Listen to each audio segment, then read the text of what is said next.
Satellites have revolutionized the way that we humans live. In this video, we are going to explore how satellite television works and also the big money flows associated with this broadcasting business. Towards the end of the video, we will also explain the interesting reason why there is no buffering of your TV broadcasts in the way that internet videos are buffered. To understand satellite TV broadcasting properly, we first need to have some basic knowledge about the parts of a satellite and how a satellite moves. As you can see, the Earth revolves around the Sun in an elliptical orbit, and the Earth also turns on its own axis. You can see that this axis of rotation is not perpendicular to the elliptical orbit surface, but slightly inclined as shown. For satellite TV to work, the satellite should not move relative to your house. This means that the satellite should rotate at the same speed as that of the Earth, which means it will take 24 hours to complete one cycle. Let's work out the force balance equation of the gravitational and centrifugal forces at this point, using this speed information. You can see that the orbital radius required to achieve the no relative motion condition for the satellite is exactly 42,164 kilometers. This orbit is known as a geostationary orbit. All satellites used for satellite TV purposes should be parked in this orbit, and this visual shows how crowded the geostationary belt has become nowadays. Now, let's find out a few things about the satellite itself. The energy required for a satellite mostly comes from its solar panels. However, if the satellite is not facing the sun, a battery pack helps to continue its operations. It is interesting to note that satellites have small engines called thrusters. The gravitational field experienced by a satellite is not uniform due to irregularities on the Earth's surface and the presence of the Moon and the Sun. The thruster produces a very minute amount of force to always keep the orientation and position of the satellite correct. The most important part of a satellite for communication purposes is the transponder. The transponders receive signals from the base station at one frequency, amplify the power of the signal, remove any noise, and transmit it back to Earth at a different frequency. The uplink frequency is always higher than the downlink frequency. You can see antennas of different frequency bands. For D2H, the Ku band frequency is generally used. These Ku band signals have good power, which allows a smaller size receiver antenna. In the past, C-band signals, which have lower energy, were used for television communications, and that's why huge antennas were used in those earlier days. However, Ku band signals are affected by rain, so scientists have had to overcome this issue with improvements in satellite technology. Now that we have some basic information, let's see how hundreds of TV channels reach to your home via the satellite TV technology. Consider the case of this TV channel, CNN.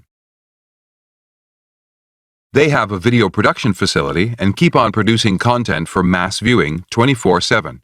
We call them a program source.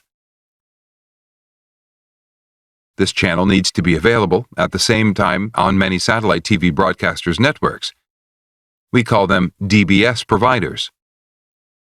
To achieve this, CNN just beams their signal to their rented transponder in its geostationary orbit. It should be noted that before sending the video signals, the program source inserts advertisements at suitable points, and this is the first source of income for the channel. Now the CNN signal is commonly available at one point, and any DBS provider can access the signal once they have made a business agreement with the program source.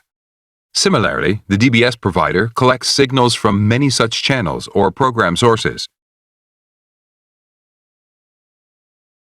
At their broadcast center, they club all these content together and do video formatting like MPEG compression, standardization of bitrate, and encryption of the signal. After that, the DBS provider beams the signal to their rented transponder in a satellite. A DBS provider rents many transponders to handle the huge amount of data they have to transmit. This way, around 300 to 400 channels will be available on a single DBS provider's satellite. Now the last phase in signal transmission, the transmission of the signals to the end user. Here, the end user has to angle their dish antenna towards the DBS provider's satellite. You might have seen that for different DBS providers, there are different angles for the dishes, even if the dishes are all in the same location.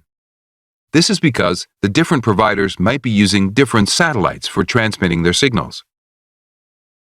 The signals received by your dish are encrypted to prevent piracy, and only a dedicated card in the set-top box will be able to decrypt it back. Do you know that the live events you are watching on your satellite television are actually delayed by a few seconds? The signal leaving the broadcast center has to travel a huge distance via 2 satellites before it reaches you. Even though the signal travels at the speed of light, such a huge distance will cause a delay of around 0.5 seconds.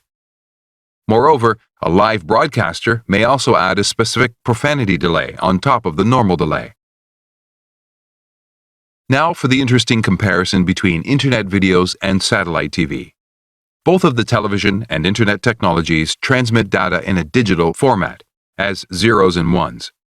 Why is there no buffering on your TV in the way that you see it on YouTube or Facebook videos? On satellite television, the broadcaster offers only 300 to 400 channels, or video streams, and the user has to select just one from this small collection. However, on the Internet, the demands of each user are very different. There are millions of videos on the Internet to choose from. This means that the volume of traffic handled by TV broadcasters is nowhere close to the level of Internet traffic, and it is this huge level of traffic on the Internet which may sometimes cause traffic congestion and buffering. This video explains how satellites play a role in television broadcasting.